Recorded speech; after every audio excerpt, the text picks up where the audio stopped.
Bahasa Korea. Wah, anjir. Wah, gokil nih, Pak. DJ가 F4도 지켜서 하이만 조금 사용하는 Bahasa Korea. Wah, udah pasti artis Korea nih kalau udah bahasa Korea nih. Kita ke sana, Ya. kita putar. Coba lihat kaosnya deh pakai ini. Pasti ada itu. Oh, itu tulisannya apa tuh ya? Artisnya apa tuh? Biasanya tim artis sudah survei ada di sini. Guru-gurunya cek lokasi. Johar tuh teriak tuh, Nal katanya. Oh, tadi mana? 하시면서 인이하고 같이 열어주시면 같이 칠거지. Nanti ditolak lagi orang di sana. Kita mending pulang aja yuk. Ditolak kabarnya, Pak.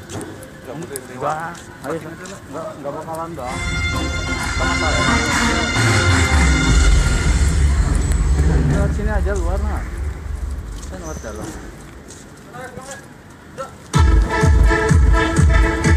Lihat dari sini aja, Pak.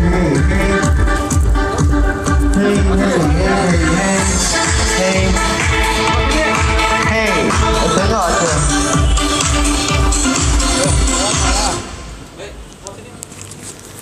그냥 이건 백스테이지 용도가 어떤 거예요? 이게 여기 없어도 되는 거죠? Mau TP2 kira.